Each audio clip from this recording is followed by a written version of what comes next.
Tonight's story, Anselm Gets His Chance, tells how the fortunes of even a humble curate can be improved if he has a girl like Myrtle Jellyby behind him.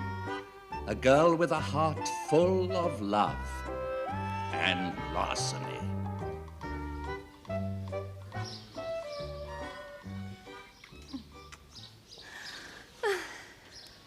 Now, this may come as a surprise to you, but you love me madly, and unless I consent to become Mrs. Reverend Anselm Mulliner, you're going to do something desperate, like hurl yourself off the church steeple or tear all the orphreys off your chasuble in front of the mixed infants Bible class. Correct me if I'm wrong. Myrtle, you took the very words out of my mouth. I had to. They'd never have got out otherwise. You're not one for the torrents of passion, are you? No, but how often the words have trembled on my lips. How often have I said to myself, whosoever findeth himself a wife also findeth a good thing, Proverbs 18:22.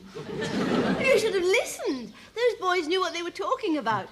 Who was that chap who got off that other crack about a good woman being above rubies? Rubies what? I see what you mean. Yes, I'm not sure. Now, I think it was one of the minor prophets. Yes, well, they should have promoted him. He was a prophet who knew his onions. And his rubies. Oh, Anselm, a shadow crossed the noble brow. What's wrong? Well, it's just occurred to me, all this talk about marriage made me think that the odd handful of rubies wouldn't come amiss as a mere curate of rising mattock. You know what my stipend is? Yes, I know. Meagre. Stipends usually are. It seems to be some sort of rule. Mine more than most, I'm afraid. Well, I'm afraid in that case we'd better keep our engagement secret. Secret? Oh, but Myrtle, I want to proclaim our love. I want to shout it from the rooftops. Or at least make a small announcement in the parish magazine. I help myself, all right? Yes, of course. We'll manage. Two can live as cheaply as one. Only, my pet, if one doesn't eat. Besides which, we have to get the consent of my uncle. Sir Leopold. Sir Leopold Jellyby, OBE. Don't forget that, he wouldn't. What do you think my legal guardian's going to say to the curate with the smallest stipend in Shropshire? Well, I had hoped he might help us. He that taketh pity on the poor lendeth to the Lord, Proverbs 19:17. And so, my poor lamb, you jest, and so does Proverbs 19:17. Uncle Leopold lendeth to nobody, including the Lord. He was well known in the city as a man who would never willingly pass on a head cold unless he had shares in Friars Balsam. Good, yes. No, I'm afraid we'll just have to wait for your promotion. Promotion? What promotion? Oh, well, you're not going to be the Reverend Gooch's curate all your life. I'm sure the bishop sends out his talent scouts. They've only got to catch your act, preaching at evensong on a warm summer's evening. That's just it. When have you ever heard me preach at evensong on a warm summer's evening? I'll tell you, never. Because preaching at evensong on a warm summer's evening is considered too good for poor, miserable curates like myself, ground under the heel of an iron monopoly and chiseled out of their big chance.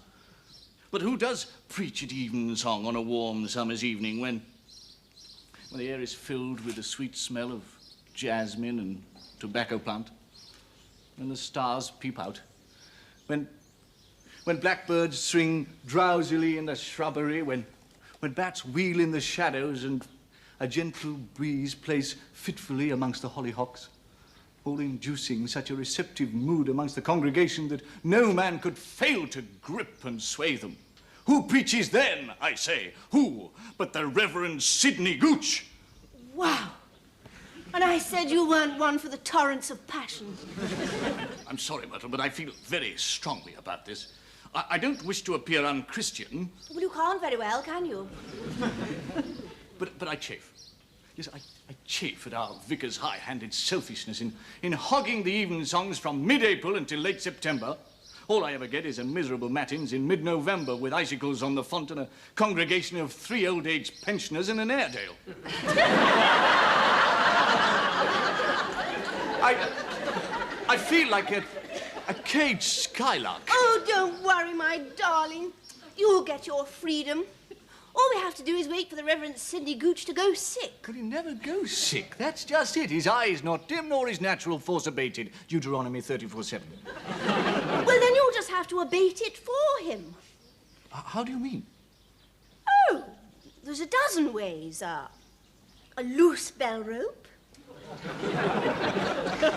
A roller skate on the pulpit steps. A half-sawn-through lectern.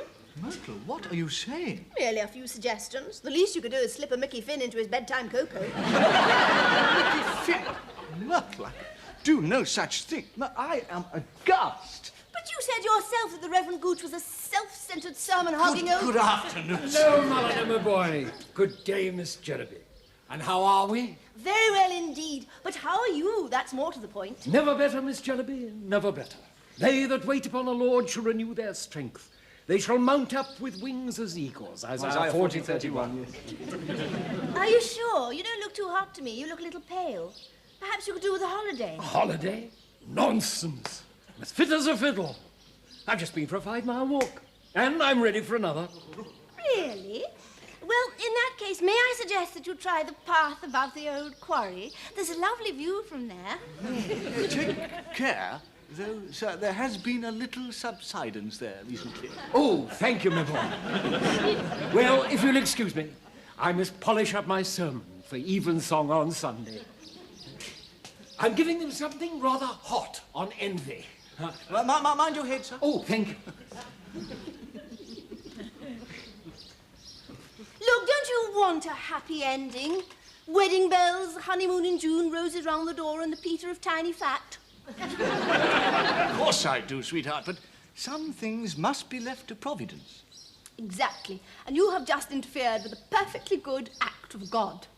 Myrtle, act of God. Did I cause that moisture up on the old quarry path? God may have had something to do with the moisture, but who directed Mr. Gucci's feet to it? Oh, all right, then, if you're going to be stuffy. I suppose we'll just have to wait for something to turn up. Exactly, Myrtle. We'll wait for something to turn up. I only hope it's the Reverend Gucci's toes.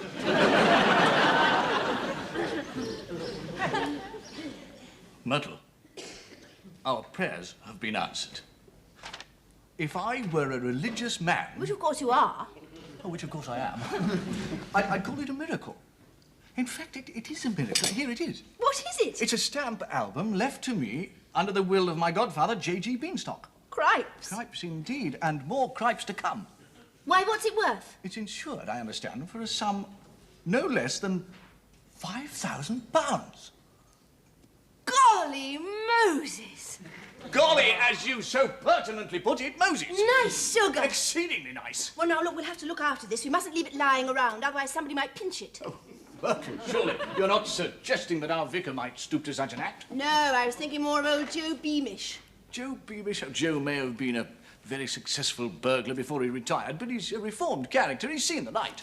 Just after 16 stretches in the jug, it's about time. If you ask me, there's life in the old lag yet. Well, I suppose it's as well to take precautions. I'll keep it in the vicar's desk drawer. It's got a stout lock. In the meantime, I'd like to take it to your uncle. He's an expert philatelist. Fast as penny black in the west. He may well feel disposed to make me an offer for it. That's a thought. If he does, soak him good. Yes, all right. Come in. Good afternoon. So I wonder if I might have a word with you. Oh, well, now, if it's about the church organ, I'm afraid I've just been called away. No, it's nothing to do with the church. So it's a personal matter. Oh, I see. Oh, well, in that case, it can wait. Ah, yes. Yes. Ah, yes. Now, what can I do for you? Well, I was wondering if you might care to have a look at this stamp album of mine with a view to making an offer for it. Oh, stamps? Oh, yes, I'm always ready to add to my collection, provided what I'm offered is of value and the price is right. Had you any figure in mind? Yes, well, I was thinking in the neighborhood of 5,000 pounds. Oh, 5,000. Oh, well, that's a very exclusive neighborhood. No. Oh, we'll have a look. Sit down, sit down. My word, yes. I say, just look at this. It can't be. No, it isn't. The 1903 imperfect, I think. Imperfect, that's, Yeah. that's good, is it? Good? Oh, hardly, Mulliner, hardly imperfect. Yes. Now, Mulliner, you see that stamp there? Now, you say that was magenta now, wouldn't you? Yes. Yeah. Well, now, if it were puce, it would be worth a fortune.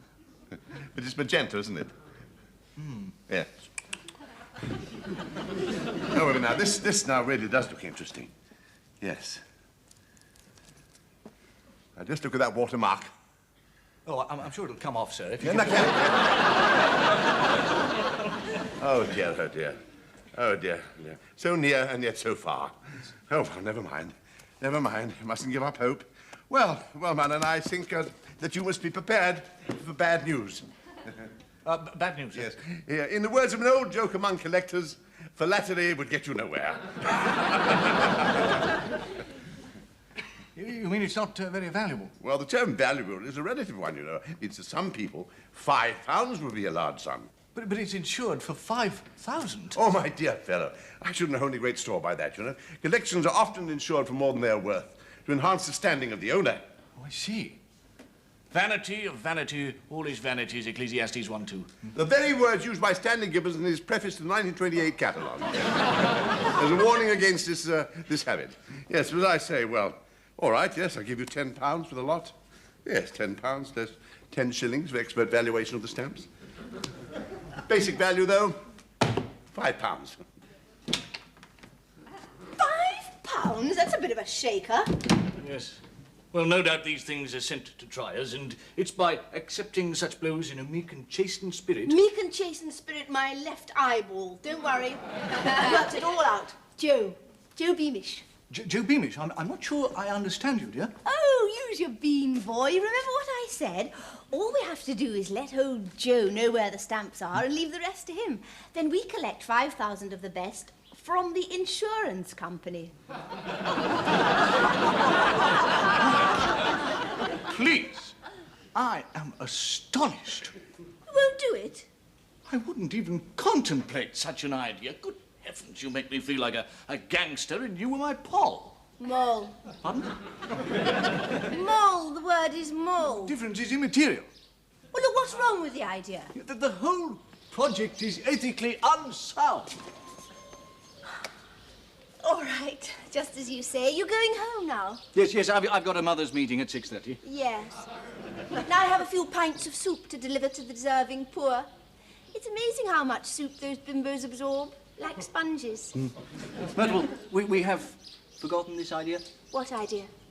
Then let's not mention it again. He that repeateth the matter separateth very fens. Proverbs 17:9. And he that turneth his back on a good thing needeth all the friends he can get. Jellaby, 1. 20.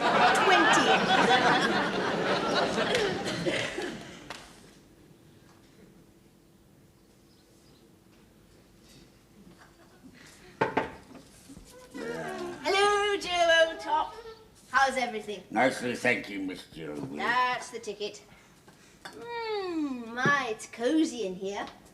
Nice friendly smell of mice, shag tobacco and ex-burglars. Oh, no offence meant, Joe. None took, Miss Jellyby. Actually, what I really came to see you about is, have you got anything like a racing certainty for the Harvest Festival? Might see me way to 2 prize cabbages. Oh, good. Mr. Mulliner will be pleased. He's nuts on the Harvest Festival. He's a good man. He's a lucky man. Joe, did you hear what happened to him?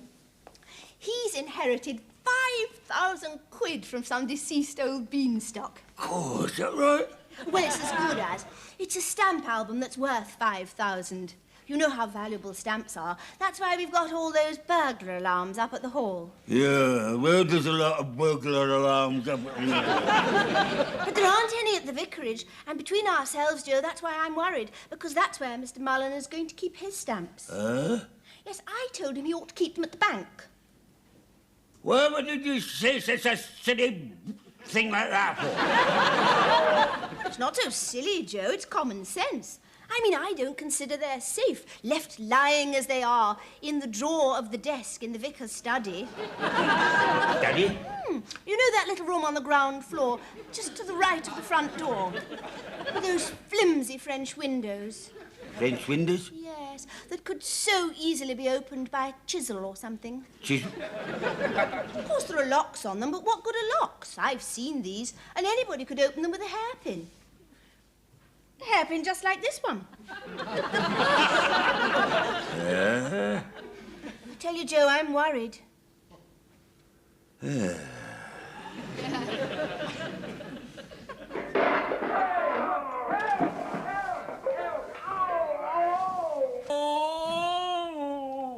that?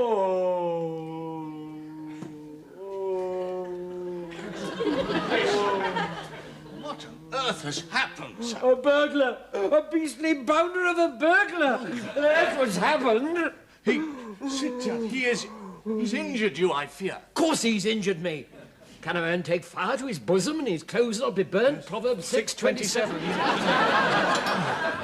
I heard a noise upstairs and came down and seized him.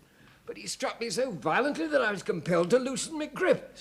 Thank you. He escaped through the window. Is he still in anything, sir? I don't know. I don't know. Take a look round, Mulliner. I have some sermons in that desk which I wouldn't care to lose. The only object that appears to have been stolen is a stamp album belonging to myself. The sermons are still there? Yes. Still here, sir, still here. Bitter. Bitter.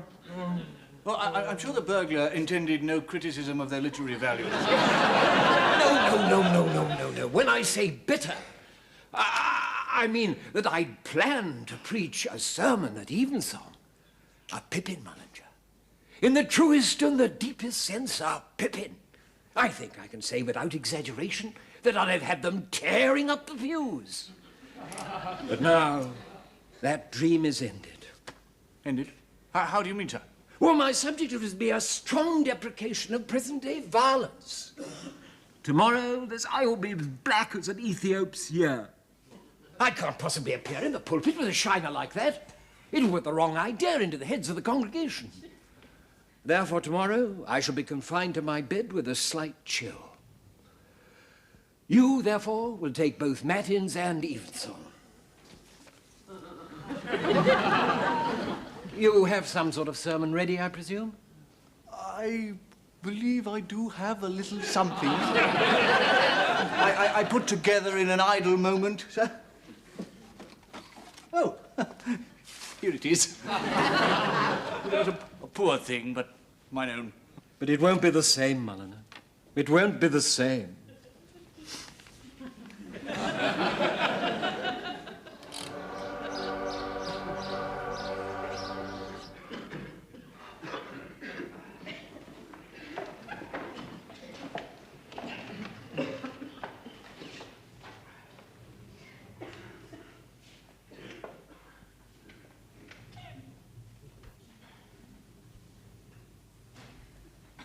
Text this evening is taken from St. Paul's epistle to the Hebrews, chapter 15, verse 1. Let brotherly love continue.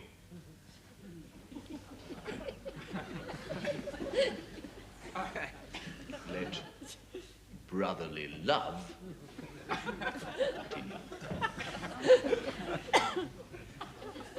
Let us go back, dear friends, to the days of the Hivites and the Hittites.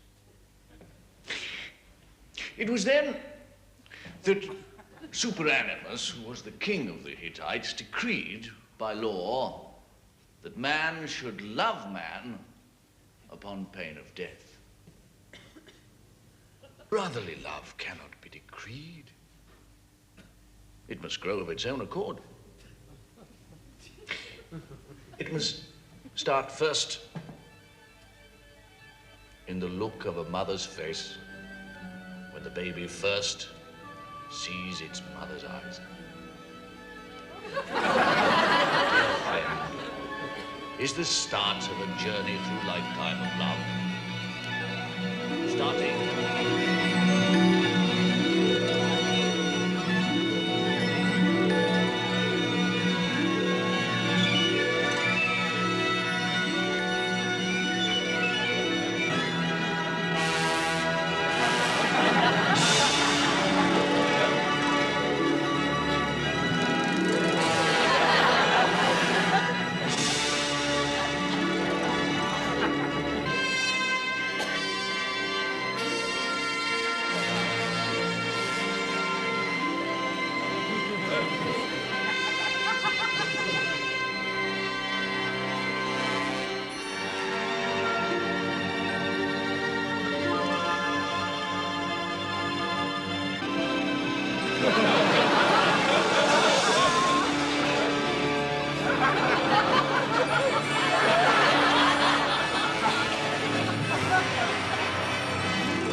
better than to conclude with those stirring words of the poet Burns.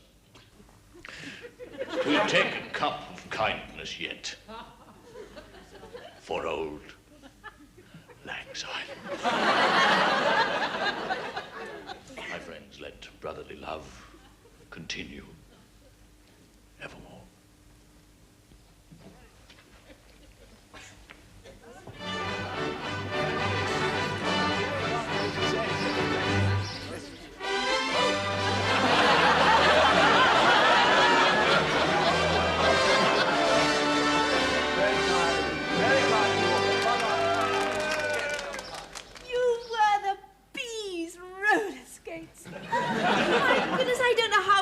I never heard such a sermon in all my life. It got across, I think. It was terrific.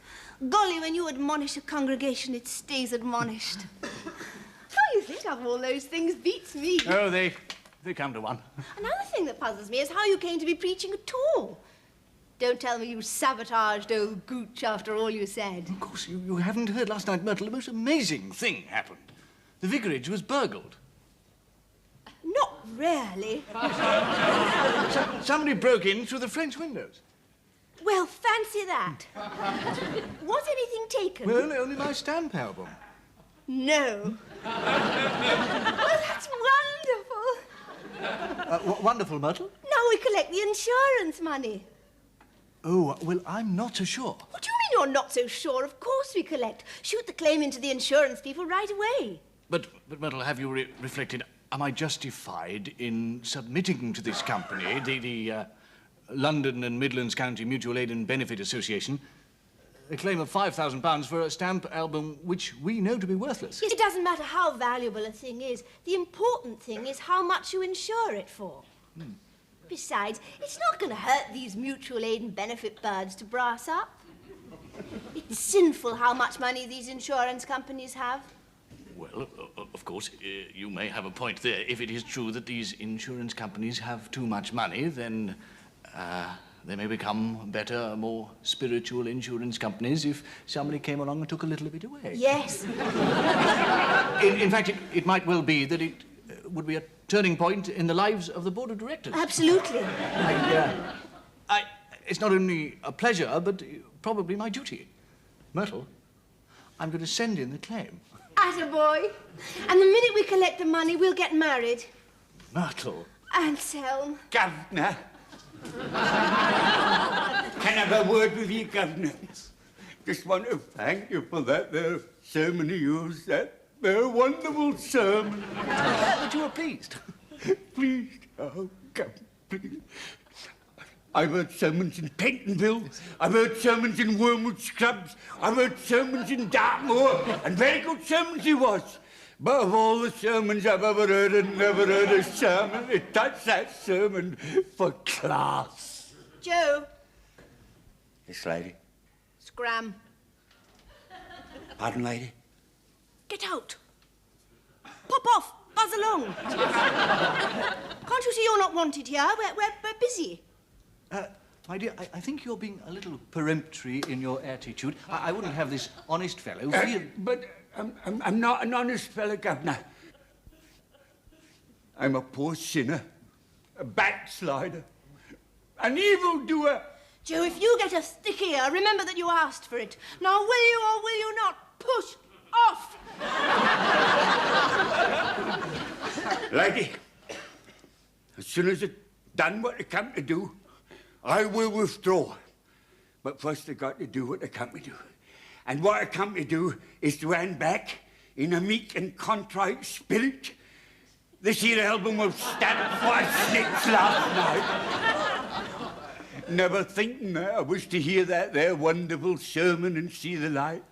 And now that I've heard that there wonderful sermon and seen the light, it now gives me great pleasure to do what I come to do, namely this here. With these few words, hoping it finds you in the pink as you leave here at present, I will now withdraw. Joe! I would like you, in a deep and meaningful way, probably deeper than you could ever hope, I would be delighted, Joe, if you kept it. Yes. No, can't be done. When I think of that there wonderful sermon and all them beautiful things you said, that there wonderful sermon about the Hittites and the Hivites and love burgeoning from a baby's eyes and doing all that you can to help your neighbour and helping insofar as in your lives to spread joy and sweetness throughout the world. I can't keep no albums what have come into my possession through getting in other people's French windows with an hairpin. On account of not having seen the light. It don't belong to me, that there album don't. Sorry, Joe. Sorry. Good night to you. I will now withdraw.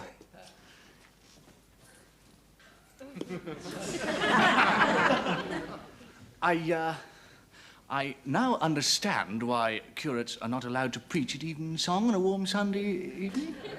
It's not safe. I find myself saying, in the words of the prophet Hosea to the children of Anelm... Putting the prophet Hosea to one side for a moment and temporarily pigeonholing the children of Anelm, what are we going to do? And that's, my love, there you have me. One thing we cannot do is to send in a claim. So we lose 5,000 of the best and brightest. One of our fellow creatures is in trouble, I think. I only hope it's Joe Beamish. Oh, dear, oh, dear. Uncle! Oh, may God forgive me. Oh, my dear Myrtle. Oh, is that Mulliner standing beside you? Yes. Oh, my dear Mulliner, you find me in tears. Oh, you really do. Oh, and why do you find me in tears? Oh, Mulliner, I'm completely overwhelmed by that wonderful sermon of yours on brotherly love and our duty to our neighbours. Well, I'm glad that you liked it. Oh, like, my dear fellow, is a weak word. It has completely revolutionized my entire life. I'm a changed man. Now, I wonder if you could find me. Now, could you find me a pen and ink? And I want to write you a cheque for £10,000 for that stamp collection of yours. Come inside, Uncle. I'm right inside. 10,000. The owl and the Waverley pen, a boon and a blessing are to men. Now, which would you prefer, a thick nib or a thin? I would like a thick nib, please. Did you say £10,000? Yes. You see, when you showed me those stamps, I recognized their value at once. You know, they'd fetch £5,000 anywhere. So I naturally told you they were worthless. It was one of those ordinary, routine business precautions, which a man must take. But, your sermon tonight showed me that there were higher and nobler things than ordinary business ethics. Shall I cross the cheque? Yes, please do, yes. No, leave it open. Just as you say, my dear. Now, you seem to be showing considerable interest, my dear. Am I to assume by this that you... Yes, Uncle, I love Anselm. We're engaged. Oh, and I could wish you no better husband. Now, here we are now. Now, there's your cheque. Now, the collections, I say, is worth £5,000. But after that sermon, my dear boy, I give you 10, really. Thank you, dear boy. Thank you, my dear. And now, you see, I can leave with an easy heart. Although my handkerchief is saturated, my sins are washed away. Anselm, take that pen and endorse that cheque immediately. I shall motor up to London tonight so as to be at the bank the moment it opens in the morning. I know Uncle Leopold. He may get it into his head after he's slept on it and the effects of the sermon have worn off a bit to ring through and cancel that cheque. This way, we shall avoid all ranny-gazoo. My dearest, you think of everything. As one makes one's way through life, avoiding the pitfalls in one's path and grateful in the deepest and truest sense of the word for the benefits of Providence, one must at all costs avoid the slightest trace of ranny-gazoo.